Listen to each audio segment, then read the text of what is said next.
ہرقل کے سوال اور ابو سفیان کے جواب۔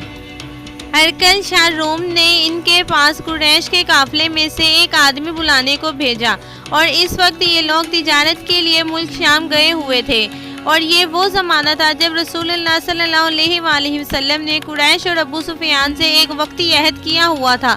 جب ابو سفیان اور دوسرے لوگ ہرقل کے پاس ایلیا پہنچے، جہاں ہرقل نے دربار طلب کیا تھا، اس کے گرد روم کے بڑے بڑے لوگ، علماء، وزراء، امراء بیٹھے ہوئے تھے۔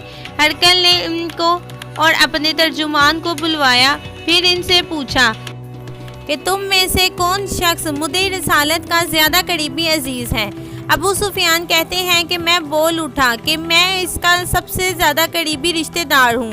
یہ سن کر ہرقل نے حکم دیا کہ اس کو، ابو سفیان کو میرے قریب لا کر بٹھاؤ اور اس کے ساتھیوں کو اس کی پیٹھ کے پیچھے بٹھا دو۔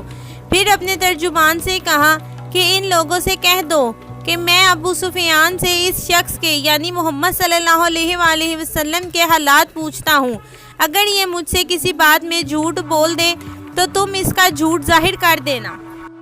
ابو سفیان کا قول ہے کہ خدا کی قسم، اگر مجھے یہ غیرت نہ آتی کہ یہ لوگ مجھ کو جھٹلائیں گے تو میں آپ صلی اللہ علیہ وآلہ وسلم کی نسبت ضرور غلط گوئی سے کام لیتا۔ خیر، پہلی بات جو ہرقل نے مجھ سے پوچھی وہ یہ کہ اس شخص کا خاندان تم لوگوں میں کیسا ہے؟ میں نے کہا وہ تو بڑے اونچے اعلیٰ نسب والے ہیں۔ کہنے لگا اس سے پہلے بھی کسی نے تم لوگوں میں ایسی بات کہی تھی؟ میں نے کہا نہیں۔ کہنے لگا اچھا، اس کے بڑوں میں کوئی بادشاہ ہوا ہے؟ میں نے کہا نہیں۔ پھر اس نے کہا بڑے لوگوں نے اس کی پیروی اختیار کی ہے یا کمزوروں نے؟ میں نے کہا نہیں، کمزوروں نے۔ پھر کہنے لگا اس کے تابع دار روز بڑھتے ہیں یا کوئی ساتھی پھر بھی جاتا ہے؟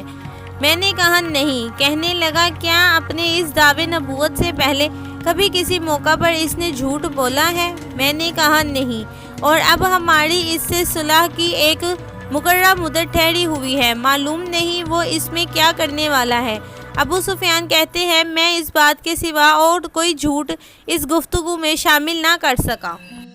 ہرقل نے کہا کیا تمہاری اس سے کبھی لڑائی بھی ہوتی ہے؟ ہم نے کہا ہاں۔ بولا پھر تمہاری اور اس کی جنگ کا کیا حال ہوتا ہے؟ میں نے کہا لڑائی ڈول کی طرح ہے، کبھی وہ ہم سے میدان جیت لیتے ہیں اور کبھی ہم ان سے جیت لیتے ہیں۔ ہرقل نے پوچھا وہ تمہیں کس بات کا حکم دیتا ہے؟ میں نے کہا وہ کہتا ہے کہ صرف ایک اللہ ہی کی عبادت کرو، اس کا کسی کو شریک نہ بناؤ، اور اپنے باپ دادا کی شرک کی باتیں چھوڑ دو، اور ہمیں نماز پڑھنے، سچ بولنے، پرہیزگاری اور صلہ رحمی کا حکم دیتا ہے۔ یہ سب سن کر پھر ہرقل نے اپنے ترجمان سے کہا ابو سفیان سے کہہ دے کہ میں نے تم سے اس کا نسب پوچھا تو تم نے کہا وہ ہم میں اعلیٰ نسب ہے، اور پیغمبر اپنی قوم میں اعلیٰ نسب ہی بھیجے جایا کرتے ہیں۔ میں نے تم سے پوچھا کہ دعویٰ نبوت کی یہ بات تمہارے اندر اس سے پہلے کسی اور نے کبھی کہی ہے؟ تو تم نے جواب دیا کہ نہیں۔ تب میں نے اپنے دل میں کہا کہ اگر یہ بات اس سے پہلے کسی نے کہی ہوتی تو میں سمجھتا کہ اس شخص نے بھی اسی بات کی تقلید کی ہے جو پہلے کہی جا چکی ہے۔ میں نے تم سے پوچھا کہ اس کے بڑوں میں کوئی بادشاہ بھی گزرا ہے؟ تم نے کہا کہ نہیں۔ تو میں نے دل میں کہا کہ ان کے بزرگوں میں سے کوئی بادشاہ ہوا ہوگا تو کہہ دوں گا کہ وہ شخص اس بہانے اپنے آباء و اجداد کی بادشاہت اور ان کا ملک دوبارہ حاصل کرنا چاہتا ہے۔ اور میں نے تم سے پوچھا کہ اس بات کے کہنے یعنی پیغمبری کا دعویٰ کرنے سے پہلے تم نے کبھی اس کو دروغ گوئی کا الزام لگایا ہے؟ تم نے کہا کہ نہیں۔ تو میں نے سمجھ لیا کہ جو شخص آدمیوں کے ساتھ دروغ گوئی سے بچے وہ اللہ کے بارے میں کیسے جھوٹ بات کہہ سکتا ہے۔ اور میں نے تم سے پوچھا کہ بڑے لوگ اس کے پیرو کرتے ہیں یا کمزور آدمی؟ تم نے کہا کمزوروں نے اس کی اتباع کی ہے، تو دراصل یہی لوگ پیغمبروں کے متبعین ہوتے ہیں۔ اور میں نے تم سے پوچھا کہ اس کے ساتھی بڑھ رہے ہیں یا کم ہو رہے ہیں؟ تم نے کہا کہ وہ بڑھ رہے ہیں، اور ایمان کی کیفیت یہی ہوتی ہے حتیٰ کہ وہ کامل ہو جاتا ہے۔ اور میں نے تم سے پوچھا کہ آیا کوئی شخص اس کے دین سے ناخوش ہو کر مرتد بھی ہو جاتا ہے؟ تم نے کہا نہیں۔ تو ایمان کی خاصیت بھی یہی ہوتی ہے، جن کے دلوں میں اس کی مسرت رچ بس جائے وہ اس سے لوٹا نہیں کرتے۔ اور میں نے تم سے پوچھا کہ آیا وہ کبھی عہد شکنی کرتے ہیں؟ تم نے کہا نہیں، پیغمبروں کا یہی حال ہوتا ہے کہ وہ عہد کی خلاف ورزی نہیں کرتے، اور میں نے تم سے کہا کہ وہ تمہیں کس چیز کے لیے کہتے ہیں؟ تم نے کہا کہ وہ ہمیں حکم دیتے ہیں کہ ایک اللہ کی عبادت کرو، اس کے ساتھ کسی کو شریک نہ ٹھہراؤ، اور تمہیں بتوں کی پرستش سے روکتے ہیں، سچ بولنے اور پرہیزگاری کا حکم دیتے ہیں۔ لہٰذا اگر یہ باتیں جو تم کہہ رہے ہو سچ ہیں تو عنقریب وہ اس جگہ کا مالک ہو جائے گا کہ جہاں میرے یہ دونوں پاؤں ہیں۔ مجھے معلوم تھا کہ وہ پیغمبر آنے والا ہے، مگر مجھے یہ معلوم نہیں تھا کہ وہ تمہارے اندر ہوگا۔ اگر میں جانتا کہ اس تک پہنچ سکوں گا تو اس سے ملنے کے لیے ہر تکلیف گوارا کرتا۔ اگر میں اس کے پاس ہوتا تو اس کے پاؤں دھوتا۔ ہرقل نے رسول اللہ صلی اللہ علیہ وآلہ وسلم کا وہ خط منگایا جو آپ نے دحیہ کلبہ رضی اللہ تعالیٰ عنہ کے ذریعے حاکم بصرہ کے پاس بھیجا تھا، اور اس نے وہ خط ہرقل کے پاس بھیج دیا تھا۔ پھر اس کے بڑھا تو اس میں لکھا تھا، اللہ کے نام کے ساتھ جو نہایت مہربان اور رحم والا ہے۔ اللہ کے بندے اور اس کے پیغمبر محمد صلی اللہ علیہ وآلہ وسلم کی طرف سے یہ خط ہے شاہ روم کے لیے۔ اس شخص پر سلام ہو جو ہدایت کی پیروی کرے۔ اس کے بعد میں آپ کے سامنے دعوت اسلام پیش کرتا ہوں۔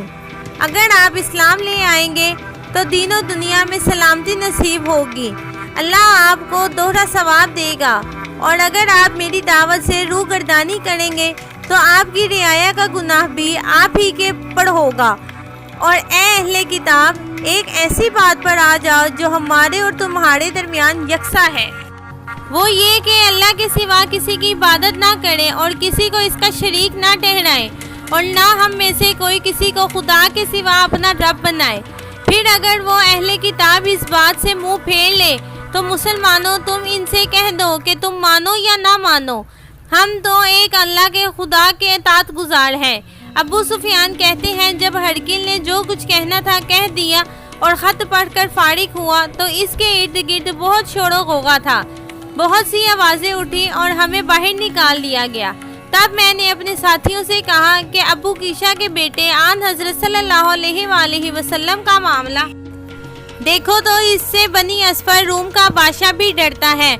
مجھے اس وقت سے اس بات کا یقین ہو گیا کہ حضور صلی اللہ علیہ وآلہ وسلم عنقریب غالب ہو کر رہیں گے، حتیٰ کہ اللہ نے مجھے مسلمان کر دیا۔ راوی کا بیان ہے کہ ابن نطور ایلیا کا حاکم، ہرقل کا مصاحب اور شام کے نصارہ کا لاٹ پادری بیان کرتا تھا کہ ہرقل جب ایلیا آیا ایک دن صبح کو پریشان اٹھا تو اس کے درباریوں نے دریافت کیا کہ آج ہم آپ کی حالت بدلی ہوئی پاتے ہیں، کیا وجہ ہے؟ ابن نطور کا بیان ہے کہ ہرقل نجومی تھا، علم نجوم میں وہ پوری مہارت رکھتا تھا۔ اس نے اپنے ہم نشین کو بتایا کہ میں نے آج رات ستاروں پر نظر ڈالی تو دیکھا کہ ختنہ کرنے والوں کا بادشاہ ہمارے ملک پر غالب آ گیا ہے، بھلا اس زمانے میں کون لوگ ختنہ کرتے ہیں؟ انہوں نے کہا یہود کے سوا کوئی ختنہ نہیں کرتا، سو ان کی وجہ سے پریشان نہ ہو۔ سلطنت کے تمام شہروں میں یہ حکم لکھ بھیجیے کہ وہاں جتنے یہود ہوں سب قتل کر دیے جائیں۔ وہ لوگ انہی باتوں میں مشغول تھے کہ ہرقل کے پاس ایک آدمی لایا گیا جسے شاہ حسین نے بھیجا تھا۔ اس نے رسول اللہ صلی اللہ علیہ وآلہ وسلم کے حالات بیان کیے۔ جب ہرقل نے سارے حالات سن لیے تو کہا کہ جا کر دیکھو وہ ختنہ کیے ہوئے ہیں یا نہیں۔ انہوں نے اسے دیکھا تو بتلایا کہ وہ ختنہ کیا ہوا ہے۔ ہرقل نے جب اس شخص سے عرب کے بارے میں پوچھا تو اس نے بتلایا کہ وہ ختنہ کرتے ہیں۔ تب ہرقل نے کہا کہ یہی محمد صلی اللہ علیہ وآلہ وسلم اس امت کے بادشاہ ہیں جو پیدا ہو چکے ہیں۔ پھر اس نے اپنے ایک دوست کو رومیہ خط لکھا اور وہ بھی علم نجوم میں ہرقل کی طرح ماہر تھا۔ پھر وہاں سے ہرقل حمص چلا گیا۔ ابھی حمص سے نکلا نہیں تھا کہ اس کے دوست کا خط اس کے جواب میں آ گیا۔ اس کی رائے بھی حضور صلی اللہ علیہ وآلہ وسلم کے ظہور کے بارے میں ہرقل کے موافق تھی کہ محمد صلی اللہ علیہ وآلہ وسلم واقعی پیغمبر ہیں۔ اس کے بعد ہرقل نے روم کے بڑے آدمیوں کو اپنے حمص کے محل میں طلب کیا اور اس کے حکم سے محل کے دروازے بند کر لیے گئے۔ پھر وہ اپنے خاص محل سے باہر آیا اور کہا، اے روم والو، کیا ہدایت اور کامیابی میں کچھ حصہ تمہارے لیے بھی ہے؟